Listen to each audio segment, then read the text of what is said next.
44 million Americans are uninsured, and 8 out of 10 of those are workers or their dependents. Why is it so important for uninsured Americans to be insured? 44 million people in this country have no health insurance, and another 38 million have inadequate health insurance. My proposal would be to create a universal healthcare system that would grant every American free healthcare. Universal healthcare means that all people would have access to healthcare services they need, such as prevention, promotion, treatment, rehabilitation, and palliative care, without risk of financial hardship when paying for them.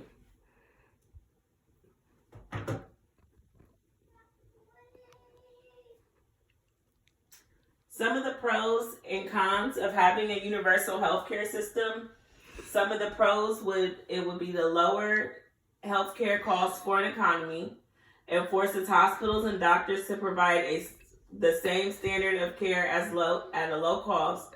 It eliminates administrative costs by eliminating the need to deal with private insurance companies. Some of the cons would be it forces healthy people to pay for other medical care. Without financial incentive, people may not be as careful with their health. Most universal healthcare systems report long wait times for elective procedures, and doctors have less flexibility in negotiating rates. It could diminish the quality of care that some individuals see. With universal healthcare, it does make it easier for patients to seek treatment. Most medical professionals strongly believe that sick patients should have at least a basic level of good health care. However, the reality is that a good chunk of the population can't actually afford the care that they need to be as healthy as they should be. Introducing universal health care would change all of this. In fact, 43 countries across the world currently use this system. By regulating the amount of money providers can charge for certain healthcare services, the overall cost of care would decrease. It would also help adjust the cost of medications to a manageable level for patients, which in turn could help the economy. Furthermore, it could make it easier for patients to seek treatment, including children. Studies have long shown that access to health care in the formidable years greatly affects the person's overall health as an adult. Universal health care would allow many more families to seek basic treatments such as vaccinations and routine checkups. From my standpoint, this type of healthcare system should be an optimum choice. People getting what they need when they need it at a price that they can afford to pay. But as critics point out, that decrease in cost has to come from somewhere, and it would likely be healthcare providers and pharmaceutical companies that would see the biggest hit in the profits. Especially with COVID. There has been a lot of people that lost their job due to COVID. So a lot of those individuals, they no longer have health insurance, or they have the option to go receive Medicaid, but you can only make a certain amount of money to qualify. In regards to another con, doctors would have the less flexibility in negotiating rates. When I stated that, to go deeper into that, in addition to lower costs, the other downside of government oversight is that doctors have the less flexibility in rate negotiation. For some practices, this can mean a highly detrimental decrease in profit for those doctors.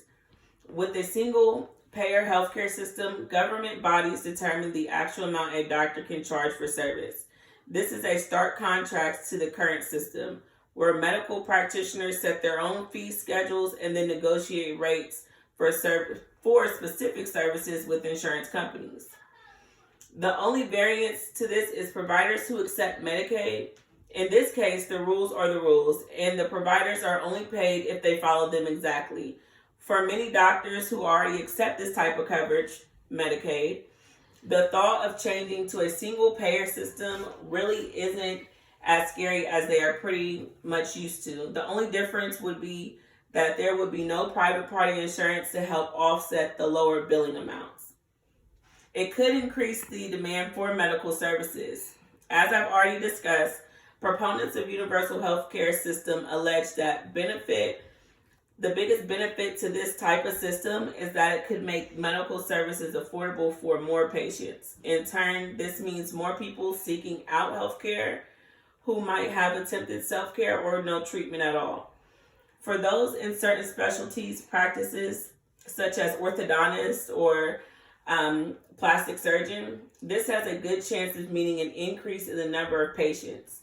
Why? Those currently who don't have coverage for certain types of specialties or to see those type of doctors would now be able to seek medical advice. This is a great prospect for practitioners who want to keep their schedules full and billing on pace with clinic goals. Another con, it could diminish the amount of quality care that people receive. Since the doctors wouldn't be receiving the bigger or higher dollars that they once used to receive, that means that a higher patient demand could equate to longer wait times for care, such as dentist appointments or doctor routine checkups.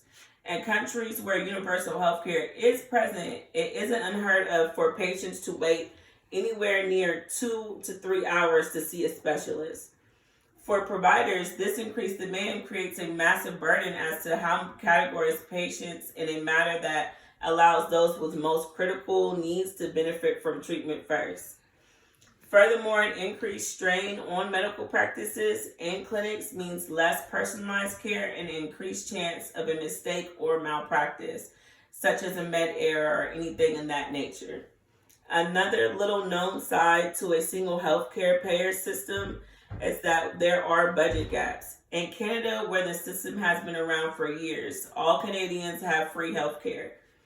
There's usually a set budget amount to pay for the public's access to these medical procedures.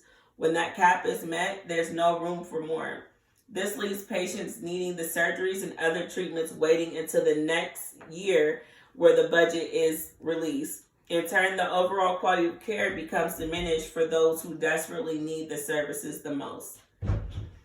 Universal healthcare system, the right way to go? According to Forbes, the American Medical Association, AMA, has a firm perspective on universal health care instead of providing free or low-cost coverage to everyone. The group prefers a different approach healthcare for some.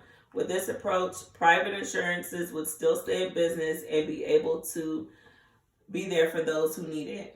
However, lower income of those diagnosed with specific serious health conditions would have access to government-funded care. Essentially, it would be an expansion of current Medicaid system with a few additional seats. However, if we take the things that we know from the 43 other countries that currently go by this certain system of universal health care, then we could weed out the errors and we could do the trial and errors. So that way, with COVID numbers rising, everybody can have access to free and affordable health care. The one thing everyone can agree on is that our current healthcare system is a mess. Those who need it aren't receiving it, and costs are much higher than anyone would like it. As we move into a new year and a new political era, it is important for you as a medical professional to decide where you feel universal health care fits into our system based on these pros and cons and your personal experience. Thank you.